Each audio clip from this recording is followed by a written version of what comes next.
What's going on, everybody? It's the Bulls Show, aka Aidan, and welcome back to another video. Ladies and gentlemen, I've got a Chicago Bulls related video to you referring about the defense of the Chicago Bulls, what's gone wrong with the defense, and your overall thoughts and opinion on that side of the ball as we continue to see some defensive lapses, some obviously painful moments for the Chicago Bulls. Despite us having a lot more wins this week than losses, we still have to go through sequences where the Bulls defense does end up hurting us more than it helps us. Before we get started, please like and subscribe to the Bulls Show. Turn notifications on and let me know in the comments below your thoughts about the Chicago Bulls defense and what does it need to do to improve in future games. Now, many of you might think our defense has actually been pretty decent overall, but if you look at what LaVine had to say in his press conference a little bit earlier today, right after the San Antonio Spurs game, he basically went out and said that the defense was terrible in this game, as it was. And there's been a couple of instances where we've let big leads get conceded because our defense and our offense, to be fair, but our defense as well has not been up to the caliber or to the level that we expect it to be.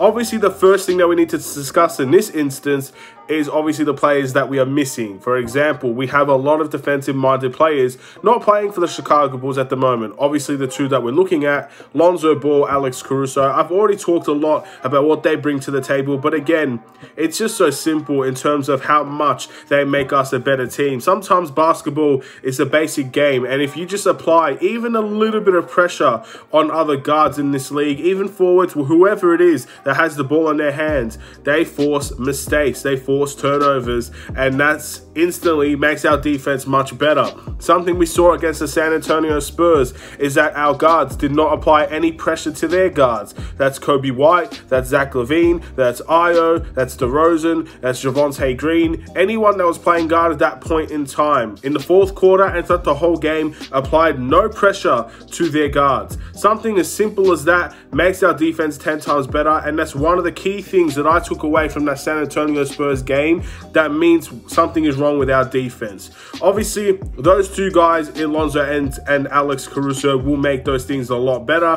Probably we don't even recognize that issue anymore with those two players on the court. But unfortunately, we don't have that luxury of having those players on the court. So at the end of the day, we just have to keep on dealing with the players that we have in the starting lineup and off of our bench. Can't make any excuses, can't feel sorry for ourselves. DeMar DeRozan says that every press conference. We cannot feel sorry for ourselves that our players are out. We have to find ways to work well while they're gone, and of course, welcome them back when they return. Simple as that, ladies and gentlemen. So we need to keep on fighting in that area. Billy Donovan, coaching staff, film, whatever the case may be, we need to focus on applying pressure, and we need to make sure that we can force other teams into unnecessary turnovers the way teams force us into unnecessary turnovers in recent games. Something else that hurts our defense a lot more is obviously the decision to go small ball when we probably should be going a little bit taller. We have a 7-footer in Tony Bradley that does not get used enough in terms of this rotation. And the reason why is obviously I don't think the Bulls team trusts Tony Bradley, to be honest. And if they did, he would be playing a lot more. And that's up to Tony Bradley as well. He has to find ways to make impacts on this team when he is playing. He cannot be a passenger on this team. If he plays well, he gets minutes. When he doesn't play well, he won't get minutes. It's very easy, very simple in that regard. But there have been some games where I feel like the Bulls need to go bigger to try and rectify and capitalize on other teams defensively and offensively, and we do not do it. We use Tyler Cook as the center position, and the past few games Tyler Cook has not played very well for the Chicago Bulls. That doesn't mean I don't think he can. That game against Milwaukee shows me that he can play very well on the defensive end when he's focused and when he has a point to prove to the league. That was his first game back, and that was by far his best game we've seen out of him as a Chicago Bull since his return. But we go too big or we go too small, and it hurts us in many ways. So we need to learn how to adjust to what other teams are putting at us and how we respond to that. By going small ball, we allow a lot of rebounds against us in this Chicago Bulls team. And we've been versing some pretty decent rebounding teams. Again, the Spurs are maybe not the best rebounding team you will ever see, but they have a center. They have a couple of centers that will out-rebound the Chicago Bulls centers if you put a small ball lineup out there. The Toronto Raptors are a very good rebounding team. They hurt us on the rebounding end. Outside of Vucevic, we had nobody else that could rebound the ball.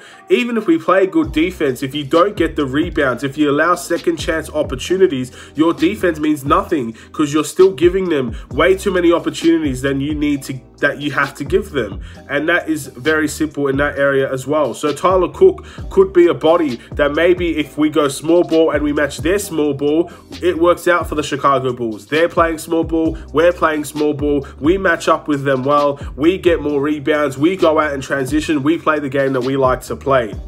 We play big, we play small ball. They have a massive 7-footer on the other side, and we do not have the mentality to go and grab team rebounds. We let other teams grab rebounds over us, no matter how great our defense is. Easy buckets, second chance opportunities. It's a simple game, ladies and gentlemen, as Stacey King likes to say every time Vucevic goes into the paint.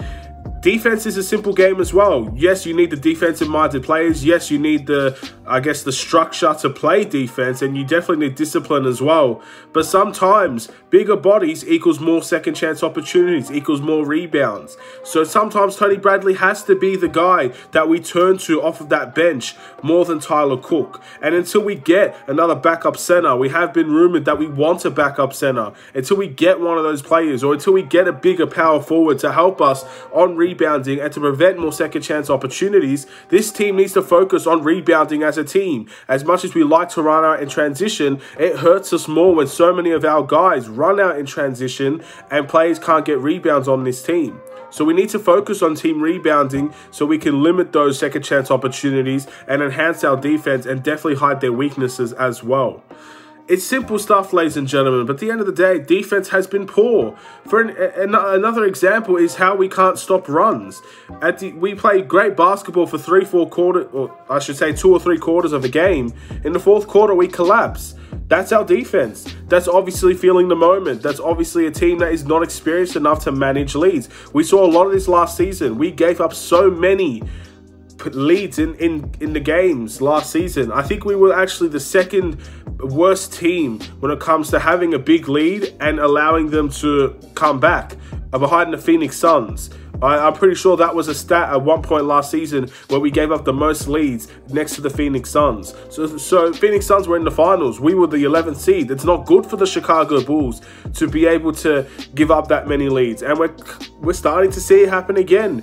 And funnily enough, it's a lot of the same guys. It's Zach LaVine, it's Kobe White. Obviously, I as a rookie, I'm not going to really put him in this conversation.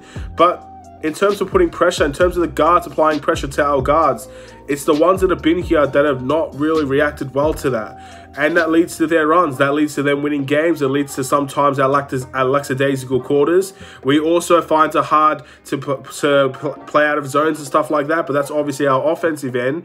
But mainly focusing on defense, some of these guards need to learn how to I guess, handle pressure. Some of these guards need to learn how to play solid defense and how to manage games. Sometimes it's important that we get a stop to prevent a run and stuff like that. We don't do that enough as a Chicago Bulls team at the moment. Obviously, when our team is at its healthiest, we are one of the best defensive teams in the NBA, in my opinion, especially in terms of deflections and steals. We've shown that at the beginning of the season. We were one of, if not the best team in terms of deflections and steals. So there's no question in my mind that we are a great defensive team. But right now, we are not a great defensive team. Billy Donovan, for at least a month now, or at least a few weeks, has been ongoing about defense ever since he's come back from his virus situation. he's been talking about the defensive end for the Chicago Bulls. Of course, some games have been great. More often than not, we are worrying on the defensive end, and we are trying to hope we can outscore our opponents rather than stopping them defensively. So we do have a lot of work to do, ladies and gentlemen. I love this team when it's fully healthy, and I think we'll be great defensively come that playoff time. But until then, we need to worry about our seeds. We need to worry about winning games. We need to worry about going on win streaks. We need to worry about preventing losses. And we saw a loss against the San Antonio Spurs, and we've seen a couple of close calls against competition that we should be beating fairly comfortably. And especially as the game goes by, 3/4 of those games, we are beating them comfortably. So the reality is, until we get better defensively, we might see a little bit more of these losses. As Zach LaVine said, our defense was terrible. Zach LaVine knows, that means the whole team knows how terrible the defense was. It's now time for them to fix it up and keep on pushing, because we don't have a lot of time to feel sorry for ourselves. The defensive end needs work, and it's about time we start focusing on that end, and that's how we're going to get our wins. We can score with the best of them when we play team ball, but if you don't play team defense, if you don't help each other, if you don't hustle, if you don't put in the energy and the effort, another big thing about defense is when you don't put the effort in, you can't play good defense. Big thing that we've seen, Warriors game, obviously a few games after that as well. It's not an uncommon theme for the Chicago Bulls. So let's just wait and see what will happen in that regard. I hope we can see a better defensive display, and it all starts against the Portland Trail Blazers in a few days. Thank you for watching. Please like and subscribe if you're new. I'll see you in another Chicago Bulls video, ladies and gentlemen. Stay safe, stay healthy, stay tuned for more. Take care and peace.